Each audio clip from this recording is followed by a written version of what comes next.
بسم اللہ الرحمن الرحیم نحمد اللہ تعالی ونصلی علی رسولہ الکریم اما بعد۔ الحمدللہ آج کی ہماری تراویح میں 20 پارے مکمل ہوئے اور یہ اللہ رب العزت کے فضل ہی سے ہوا۔ گزشتہ کل کی تراویح کے اندر سورہ نور پڑھی گئی تھی۔ سورہ نور جو ہے وہ مدینہ المنورہ میں نازل ہوئی اور یہ معاشرے کے اعتبار سے بہت زیادہ اہمیت کی حامل صورت ہے۔ حضرت عمر فاروق رضی اللہ تعالیٰ عنہ ارشاد فرمایا کرتے تھے کہ اپنے مردوں کو سورہ یوسف کی تعلیم دو اور اپنی مستورات کو سورہ نور سکھلاؤ، کیونکہ مردوں کے سلسلے میں سورہ یوسف کے اندر بہت ساری باتیں ہیں، عفت ہے، پاک دامنی ہے، عزت کی حفاظت ہے، قول و قرار کی حفاظت ہے، اور سورہ نور کے اندر مستورات کے تعلق سے بہت ساری باتیں اللہ رب العزت نے نازل فرمائی ہیں۔ اور اس صورت کا پس منظر حقیقت میں ایک واقعہ ہے جو بہت زیادہ مشہور ہے، بارہا آپ حضرات نے بھی وہ واقعہ سنا ہوگا۔ اس واقعے کو واقعہ افک کہتے ہیں۔ دراصل سن ہجری 5 میں ایک غزوہ پیش آیا اور اللہ کے نبی صلی اللہ علیہ وسلم جس معرکے کے اندر شرکت کرے اس کو غزوہ کہتے ہیں۔ تو وہ غزوے کے اندر اللہ کے نبی صلی اللہ علیہ وسلم کی عام عادت یہ ہوا کرتی تھی کہ اللہ کے نبی صلی اللہ علیہ وسلم کی ازواج مطہرات میں سے کسی نہ کسی کو اپنے ساتھ رکھتے تھے۔ اب اس کے لیے قرآن اندازی ہوتی تھی، یعنی نام لکھ کر چھٹی اچھالی جاتی تھی، جس زوجہ محترمہ کا نام نکلتا اللہ کے نبی صلی اللہ علیہ وسلم ان کو اپنے ساتھ سفر میں لے جاتے۔ تو ایسے ہی ایک غزوہ پیش آیا جس کا نام ہے غزوہ مریسع۔ اس غزوے کے اندر اللہ کے نبی صلی اللہ علیہ وسلم نے قرآن اندازی فرمائی، جس میں حضرت امی عائشہ صدیقہ رضی اللہ تعالیٰ عنہ کا اسم گرامی نکل آیا۔ وہ بڑی خوش ہوئی، اللہ کے نبی صلی اللہ علیہ وسلم کے ساتھ سفر کرنے کا موقع مل رہا ہے ان کو، اور وہ خوشی خوشی اپنی بہن حضرت اسماء رضی اللہ تعالیٰ عنہ کے پاس گئی اور ان کو واقعہ سنایا کہ میرا تو اللہ کے نبی صلی اللہ علیہ وسلم کے ساتھ جانے کا سفر میں طے ہو گیا ہے، اب میں تو اللہ کے نبی صلی اللہ علیہ وسلم کے ساتھ جاؤں گی۔ تو حضرت اسماء رضی اللہ تعالیٰ عنہ کے پاس ایک قیمتی ہار تھا، اب وہ ان کی بہن تھی، تو حضرت امی عائشہ صدیقہ رضی اللہ تعالیٰ عنہ نے ان سے بطور عاریت کے وہ ہار پہننے کے لیے مانگا اور انہوں نے وہ ہار ان کو عطا فرما دیا۔ اور وہی قیمتی ہار پہن کر حضرت امی عائشہ صدیقہ رضی اللہ تعالیٰ عنہ اللہ کے نبی صلی اللہ علیہ وسلم کے ساتھ سفر میں روانہ ہوئی۔ یہ تقریباً سن 5 ہجری کا واقعہ ہے جس کو غزوہ مریسع کہتے ہیں۔ اس میں واقعہ یہ پیش آیا کہ راستے میں ایک ویران جگہ پر اللہ کے نبی صلی اللہ علیہ وسلم نے قافلے والوں کو ارشاد فرمایا کہ بھئی تھوڑی دیر رک جاؤ، قضاء حاجات سے فارغ ہو جائیں، جس کی جو ضرورت ہے وہ اپنی ضرورت پوری کر لے گئے۔ تو حضرت امی عائشہ صدیقہ رضی اللہ تعالیٰ عنہ جس سواری میں سوار تھی وہ بھی رک گئی، اور ماں عائشہ صدیقہ رضی اللہ تعالیٰ عنہ قضاء حاجت کے لیے جنگل کی طرف ذرا دور کی جانب چلی گئی۔ وہ قضاء حاجت سے فارغ ہو کر کے جب واپسی ہوئی ان کی، جب اپنی سواری کے پاس پہنچی، سوار ہونے لگی، تو پتہ چلا کہ ان کے گلے میں جو ہار وہ پہن رہی تھی وہ نہیں تھا، وہ کہیں راستے میں گر گیا تھا۔ تو وہ اس کو تلاش کرنے کے لیے دوبارہ گئی۔ اب جب وہ ہار تو ان کو مل گیا، لیکن جب وہ واپس آئی تو قافلہ روانہ ہو چکا تھا۔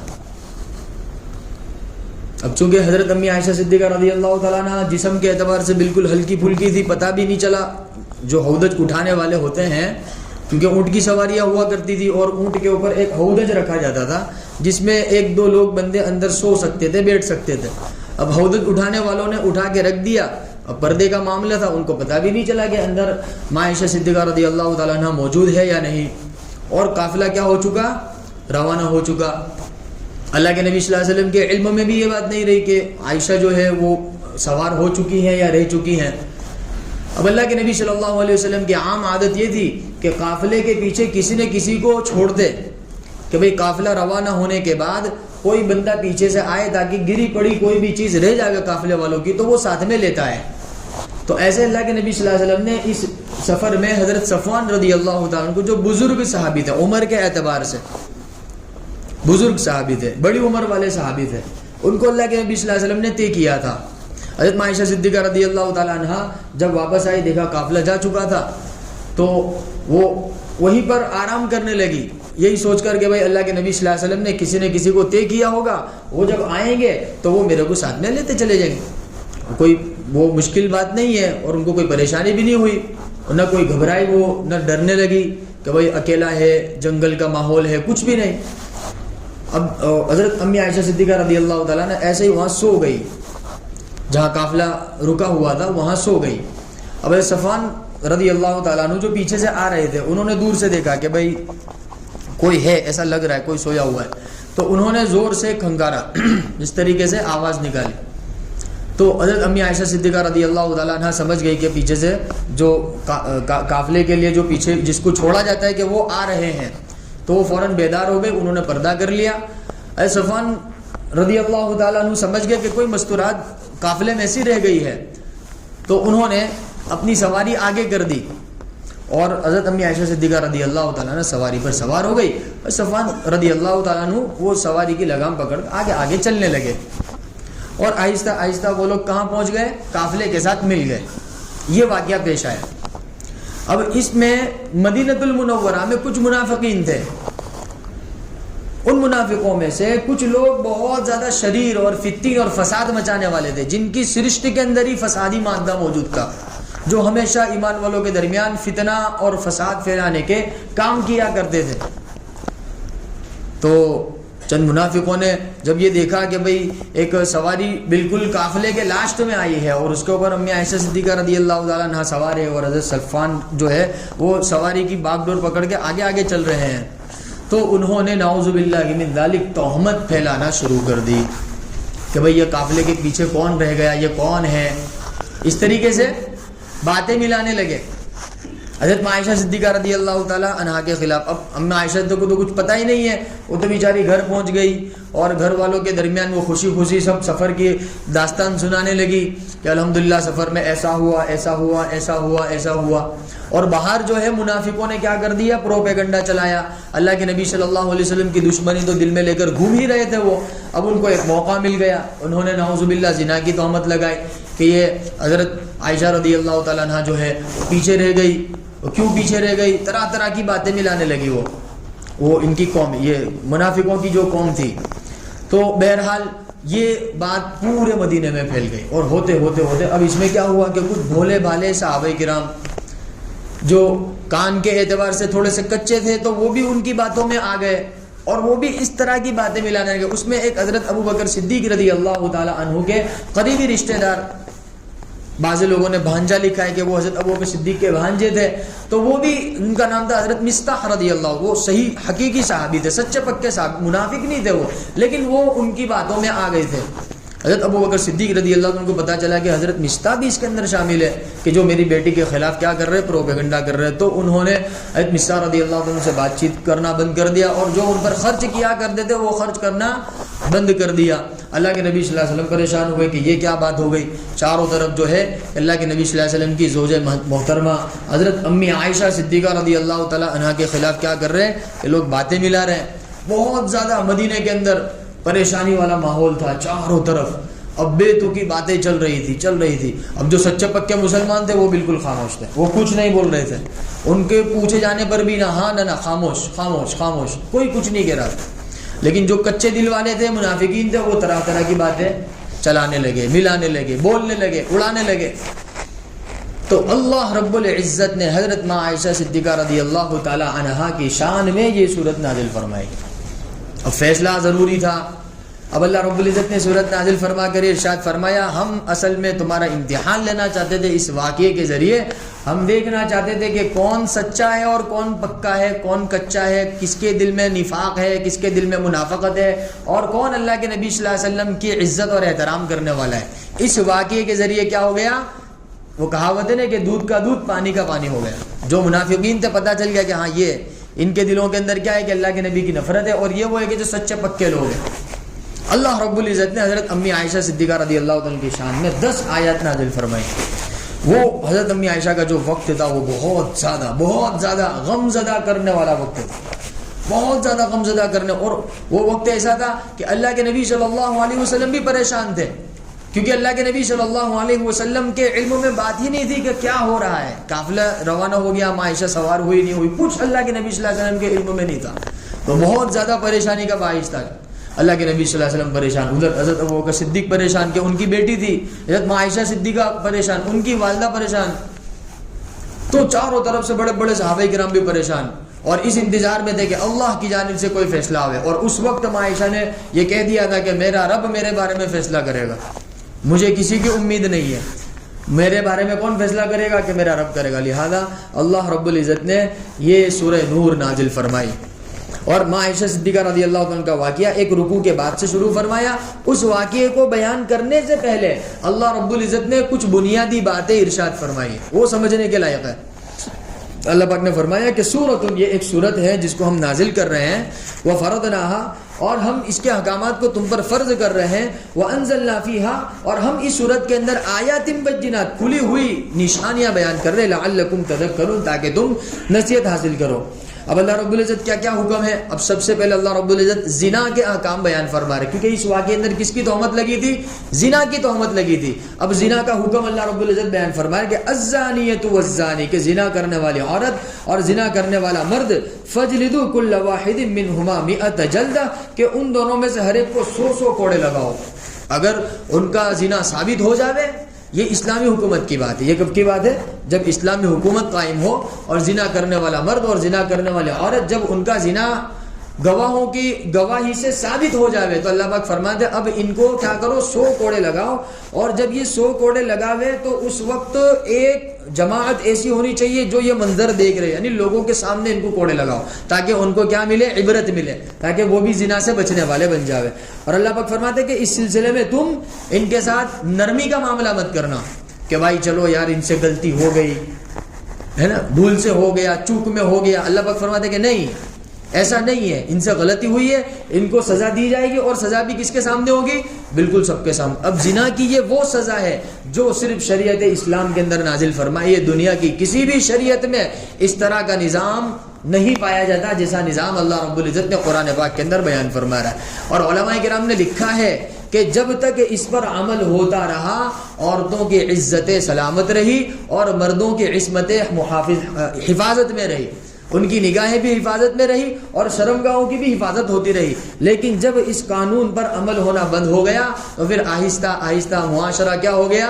بگڑتا چلا گیا. اب مردوں کی آنکھیں خراب ہو گئی، عورتوں کی شرمگاہیں محفوظ نہیں رہی. اللہ رب العزت نے فرمایا کہ اگر معاشرے کو سنوارنا چاہتے ہو تو یہ حکم ہے ہمارا کہ زنا کرنے والے مرد اور زنا کرنے والا مرد، عورت اور مرد، ان دونوں کو کیا کرو کہ 100 کوڑے لگاؤ، اور وہ بھی سب کے سامنے لگاؤ، اور اس سلسلے میں ان کے ساتھ نرمی کا معاملہ مت کرو.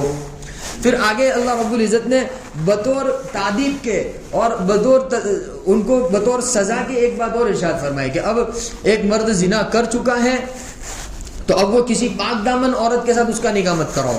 ایسا ہی کسی عورت کا زنا ثابت ہو چکا ہے تو کسی پاک دامن مرد کے ساتھ اس کا نکاح مت کراؤ، ہے نا. الزانی لا ينكح الا زانیة او مشرکہ والزانیة لا ينكحها الا زان او مشرک وحرم ذلك على المؤمنین. یعنی کون ان کو پسند کرے گا بھائی؟ بھرے بازار میں سب کے سامنے جس کو 100 کوڑے لگائے گئے ہو اور جس کا زنا ثابت ہو گیا ہو، کوئی پسند کرے گا کہ ایسی عورت کو اپنے نکاح میں لائے؟ یا کوئی عورت پسند کرے گی کہ ایسے مرد کو میں اپنے نکاح میں لاؤں؟ تو اس سے کتنی بڑی عبرت لوگوں کو ملے گی، اور کتنا لوگ بچنے کی کوشش کریں گے کہ بھائی یہ تو بڑی مصیبت کی چیز ہے کہ سب کے سامنے مارے جائیں گے. چلو اکیلے میں مارے جائے تو ایک الگ بات ہے، سزا کم ہو ایک طرح کی، لیکن یہ تو جسمانی سزا بھی ہے اور روحانی سزا بھی ہے، کہ عقل کے اعتبار سے بھی یہ سزا ہے کہ جسم کو تکلیف ہو رہی ہے اور ساتھ ساتھ میں لوگ دیکھ رہے ہیں، جس کی وجہ سے مزید تکلیف میں اضافہ ہوا. تو اللہ رب العزت نے ارشاد فرمایا کہ ایسا ہوگا نا تو پھر لوگ کیا کریں گے؟ زنا سے بچیں گے.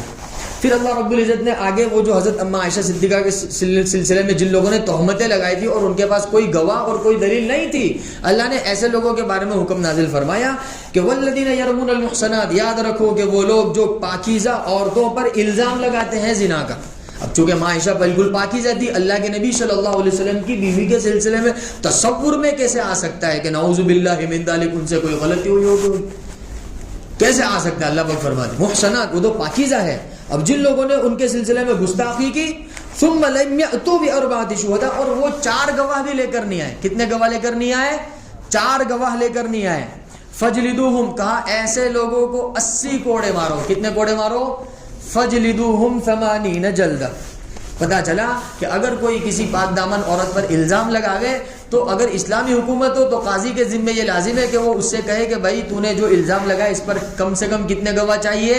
4. 1 گواہ بھی نہیں، 2 گواہ بھی نہیں، 3 بھی نہیں، 4 گواہ. کتنے گواہ چاہیے؟ 4 گواہ، اور چاروں کے 4 مسلمان ہونے چاہیے. غیر بھی نہیں چلیں گے، 4 مسلمان ہونے چاہیے. اور 4 جو گواہی دیں گے چاروں کی گواہی بالکل برابر ہونی چاہیے. گواہی میں ادھر ادھر بات نہیں ہونی چاہیے، ایک بات ہونی چاہیے. پہلا گواہ جو گواہی دے دوسرا تیسرا چوتھا بھی بعین ہی ایسی ہی شہادت دے تب جا کے مانا جائے گا. دیکھو کتنا اللہ رب العزت کی جانب سے حکم ہوا تاکہ پاک دامن عورت کی عزت کیا رہے؟ محفوظ رہے. ورنہ تو کیا ہوگا، کوئی بھی الزام لگا دے گا، یہ تو ایسی ہے، یہ تو ویسی ہے، یہ تو ویسی ہے. جیسے منافقوں نے لگا دیا الزام، تو اللہ رب العزت نے قانون بنایا کہ ایسا نہیں چلے گا. آئندہ کے لیے یہ قانون ہے ہمارا کہ اگر تم نے کسی پاک دامن عورت پر الزام لگایا ہے تمہارے ذمہ لازم ہے کہ تم کیا کرو؟ 4 گواہ پیش کرو. ورنہ تو پھر کیا ہوگا کہ تمہاری زبانیں چلتی رہے گی، تم لوگوں پہ الزام لگاتے رہو گے. تو اللہ پاک نے یہ قانون بنایا. کیا بنایا؟ یہ وہ لوگ جو پاک دامن عورتوں پر الزام لگاتے ہیں پھر وہ 4 گواہ نہیں پیش کر پاتے ہیں تو کہو وہ کیا کرو؟ فجلدوہم 80 جلدہ. ان کو بھی سب کے سامنے کیا مارو؟ 80 کوڑے لگاؤ. ایک سزا. دوسری سزا لا تقبلوا لهم شہادتا ابدا، یہ اس سے خطرناک سزا ہے کہ اب زندگی بھر کبھی بھی ان کی گواہی قبول ہی نہیں کرنی کسی بھی معاملے میں. یہاں تک کہ اگر یہ چاند بھی دیکھ لے اور آ کر گواہی دے کہ بھائی میں نے چاند دیکھ لیا، تو بھائی اس کی گواہی کا اعتبار ہی نہیں ہے. اس کی گواہی کا کیوں اعتبار نہیں ہے؟ کیونکہ اس نے پاک دامن عورت پر الزام لگایا زنا کا اور دلیل نہیں پیش کر سکا، یہ گواہی نہیں پیش کر. کتنا بہترین نظام اللہ پاک. اگر اس کے اوپر عمل ہو جاوے تو آدمی کی زبان بھی حفاظت میں رہ جاوے اور اس کا دل بھی حفاظت میں رہ جاوے. تو اللہ پاک فرماتے کہ اب اس کو کیا کرو؟ یہ گواہی نہیں پیش کر سکا، گواہ نہیں پیش کر سکا، 80 کوڑے لگاؤ. لا تقبلوا لهم شہادتا ابدا، اب اس کی گواہی ہمیشہ کے لیے رد کر دی گئی. اولئک هم الفاسقون، ایسے لوگ بالکل گنہگار ہیں، فاسق ہیں. ہاں البتہ الا الذین تابوا، یہ عمل کرنے کے بعد اگر انہوں نے سچی پکی توبہ کر لی اور اپنے آپ کی اصلاح کر لی تو پھر اللہ رب العزت غفور ہے، رحیم ہے. آخرت کے اعتبار سے، دنیاوی اعتبار سے تو ابھی ان کی یہ والی سزا باقی رہے گی. کون سی؟ کہ ان کی گواہی کو قبول نہیں کیا جائے گا.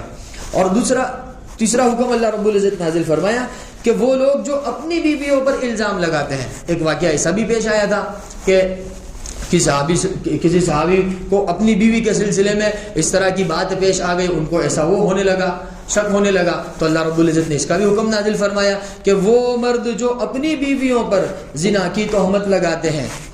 اب چونکہ شوہر اگر اپنی بیوی کو زنا کرتے ہوئے دیکھ لے گا تو وہ تھوڑی کسی کو بلائے گا کہ ادھر آؤ، 4 لوگوں کو بتائے گا کہ دیکھو یہ میری بیوی زنا کر رہی ہے. تو اس کے پاس 4 گواہ کہاں سے آئیں گے؟ تو اس کا طریقہ اللہ رب العزت نے الگ ارشاد فرمایا. کیا فرمایا؟ کہ والذین یرمون ازواجہم، کہ وہ مرد جو اپنی بیویوں کے سلسلے میں زنا کا دعویٰ کر رہے ہیں، ولم یکن لہم شہداء الا انفسہم، اور ان کے پاس ان کی اپنی ذات کے علاوہ کوئی گواہ موجود، کیونکہ انہوں نے دیکھا ہے، مان لو بالکل تنہائی میں دیکھ لیا انہوں نے اور اس وقت کوئی موجود ہی نہیں ہے، تو پھر کیا کرے گا وہ؟ تو بیچارہ اگر اوپر والے قانون کے حساب سے دیکھا جائے 4 گواہ پیش کرنا ضروری ہے تو وہ تو کہاں سے پیش کرے گا؟ وہ تو اندر ہی اندر بیچارہ کوڑتا رہے گا. 80 کوڑوں کا معاملہ ہے، ہمیشہ کی گواہی رد کر دی جائے گی. تو بیوی کے معاملے میں اللہ رب العزت نے تھوڑا فیصلہ الگ نازل فرمایا، حکم الگ نازل فرمایا کہ اگر بیوی کے سلسلے میں یہ معاملہ ہے اور اس کے پاس 4 گواہ نہیں ہے اپنی ذات کے علاوہ، تو فرمایا کہ فشہادۃ احدہم 4 شہادات باللہ، تو میاں بیوی آپس میں، مان لو شوہر نے قاضی کی عدالت میں جا کر یہ دعویٰ کیا کہ بھئی میری بیوی سے زنا ہو گیا ہے، اس نے زنا کر لیا ہے، تو قاضی اس وقت اس سے یوں نہیں کہے گا کہ تم 4 گواہ لاؤ، بلکہ اللہ پاک فرماتے ہیں کہ شوہر جو ہے وہ قسم کھائے. کیا کھائے؟ 4 قسمیں اللہ رب العزت نے ارشاد فرمایا 4 شہادات باللہ، کہ وہ 4 طرح قسم کھائے کہ میں اللہ رب العزت کی قسم کھا کر کہتا ہوں کہ میں جو کہہ رہا ہوں اپنے دعوے میں سچ ہوں، میری بیوی نے زنا کیا. 1 2 3 4 مرتبہ یہ بات کہے گا. پھر 5ویں مرتبہ کیا کہے گا وہ؟ الخامسۃ ان لعنت اللہ ان کان من الکاذبین، کہ اس پر اللہ کی لعنت ہو اگر وہ جھوٹ بول رہا ہو. یہ 5ویں نمبر پہ یہ بات کہے گا قاضی کی عدالت کے اندر. اور جو عورت ہے اس کے اوپر بھی تو تہمت لگ رہی ہے، اس کو بھی تو صفائی کا موقع ملنا چاہیے نا. ہو سکتا ہے اس کو غلط فہمی ہوئی ہو اس کے شوہر کو، تو اس کو بھی صفائی کا موقع اللہ رب العزت نے دیا کہ وَيَدْرَؤُ عَنْ الْعَذَابِ. اب اس کے اوپر چونکہ زنا کی تہمت لگ رہی ہے تو وہ اپنی صفائی کے لیے وہ بھی 4 قسمیں کھائے گی. اگر وہ اپنی بات میں سچ ہے تو وہ بھی کیا کرے؟ 4 قسمیں کھائے. کیا کہے کہ میں اللہ رب العزت کی قسم کھا کر کہتی ہوں کہ یہ میرا شوہر جھوٹ بول رہا ہے. 4 مرتبہ یہ الفاظ دہرائے گی وہ، اور 5ویں مرتبہ یوں کہے گی کہ اگر یہ سچ بول رہا ہے تو پھر اللہ رب العزت کا غضب کس کے اوپر نازل ہو؟ کہ میرے اوپر نازل. وہ خود اپنی زبان سے یہ کہے. یہ اس طرح کا اللہ رب العزت نے ایک قانون اور ضابطہ بنایا تاکہ کوئی ایک دوسرے پر زنا کی تہمت لگانے سے بھی 100 مرتبہ سوچے کہ بھائی میں کیا کروں، میں بولوں گا تو میرے کو کتنے گواہ پیش کرنے پڑیں گے؟ 4 گواہ پیش کرنے پڑیں گے. اگر نہیں پیش کر پایا تو 80 کوڑے پلس زندگی بھر کی گواہی کیا کر دی جائے گی؟ رد کر دی جائے گی. کتنا بہترین نظام اللہ رب العزت کا ہے. اب یہ بیان فرمانے کے بعد اب اللہ رب العزت حضرت ماں عائشہ صدیقہ رضی اللہ تعالی عنہا کا واقعہ بیان فرما رہے ہیں. انشاءاللہ آئندہ کل کی تفسیر میں اس کی تفصیل آئے گی. اللہ رب العزت صحیح سمجھ عطا فرمائے. سبحان اللہ و بحمدہ.